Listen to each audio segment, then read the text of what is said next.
concern is what Tony was mentioning about the aging demographics. Because the way it's structured now is, guy wants to get girl. Girl's not going to go out with the guy unless he has a house. Not even a house. How big is the house? Where's the house located? You know, how much is it per ping? You know, on the cost of the house.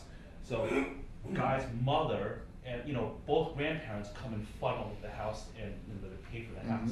So the difference between the U.S. system and European and the China system is 30% down payment, at least minimum. A lot of people are financing 50% to 100% of the total cost of the house. That's going to go away because you're getting more of an aging population who just exhausted all their savings into that one guy trying to get the girl, and a lot of that's going away. And not only is that going away, now because you have people getting older and older, the younger base has to support the older. So you have to support more older people as you keep shifting that timeline.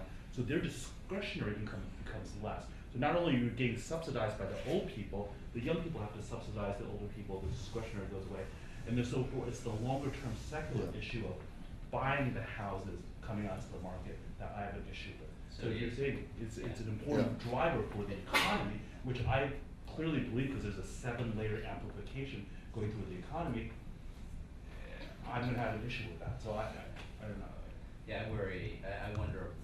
I worry about that a lot. You know, getting old before you get rich, right? As a society, and dependency ratio thwarting growth that normally you would expect China to go through because of the one-child policy, and then getting really, what are the risks of middle income trap, just never getting, above that $10,000 per capita GDP. I don't even know if that matters, because every housing bubble is burst when the demographic doesn't go away. That's exactly what's happening. Well, you get huge. We're talking about huge social unrest 10, 15 years from now. Yeah, I mean the housing bubble is different from the one here. The one here is because everyone took out arms. They couldn't pay the arms back. The thing in China is because it's a social unrest. It's like a bifurcation. You're talking about the entrepreneurial Chinese and stuff like that. Most people that you go, the picture that you showed up, the nice brand, you go down to Beijing, you see all these brand new shiny glass buildings, very cool architecture. But even within Beijing, this is almost ironic. You have a S600 Mercedes at the stoplight next to a guy in a 1950 bike, wood stacked all the way up. It's a tale of two cities still in Beijing, so things aren't all that great. One has a sustainable way of doing things. 1950s bike. Yeah. And another has an unsustainable thing. Yeah. Mercedes 600.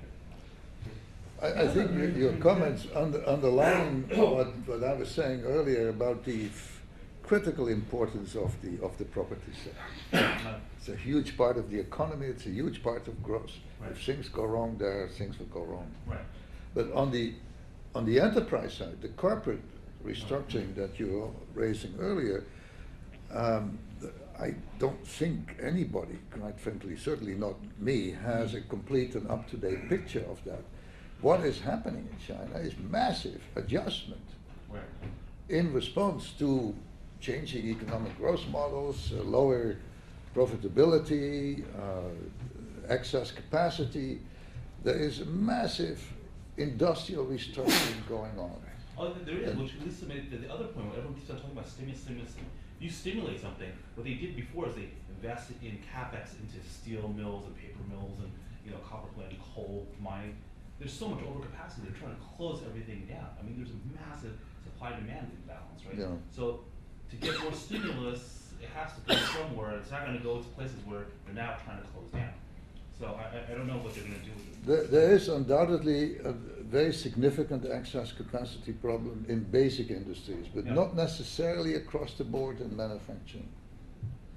I wished I could remember the source, but I was just reading in the last few days a report that we misunderstand this excess capacity problem. It's in steel, aluminum. Right, I agree with you that. I mean, with the certain manufacturing, here's the problem though, right? The certain manufacturing, a lot of it's manually intensive on certain, depending on the industry you're talking to, and that's going to Vietnam and Thailand and Indonesia now because the labor is cheaper, right? So you're getting a shift, out. So, and on the higher end, people are actually now going back to Mexico.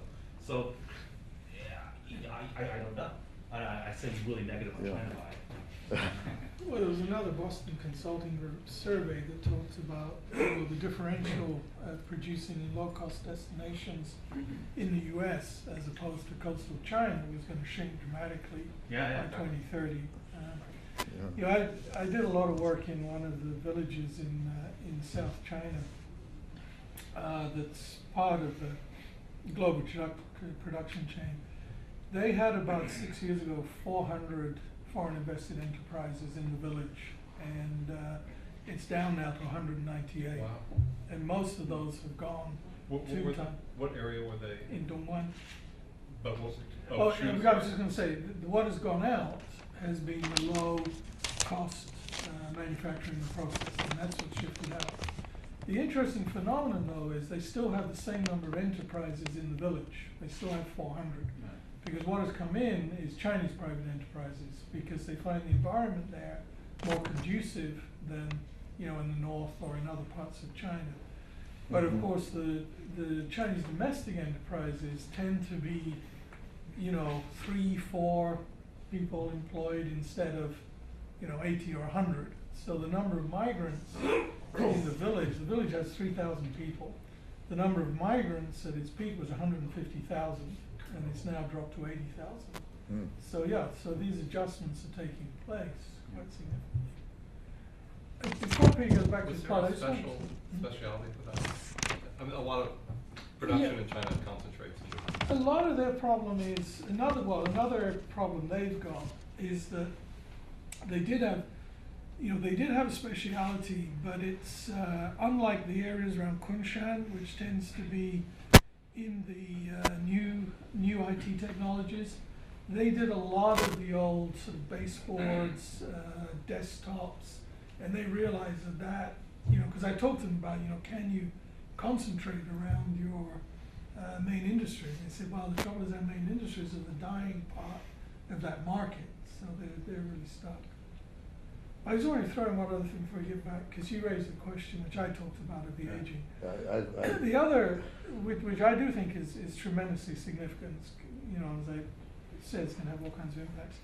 The other thing I didn't talk about is actually the skewed gender ratios. If you're going to start thinking the skewed gender ratios, if you want to think about scenarios for instability, you know, having tens of millions of males who cannot find a partner. And if employment does drop, you know, drifting around urban areas with the inequality that we know is there, that's dramatic. You know, the last 1% sampling on the survey shows that it's 120 to 100. And in parts of Guangdong, which is a wealthy area, it's 140, 145 to 100. I mean, that's Mill or bread business.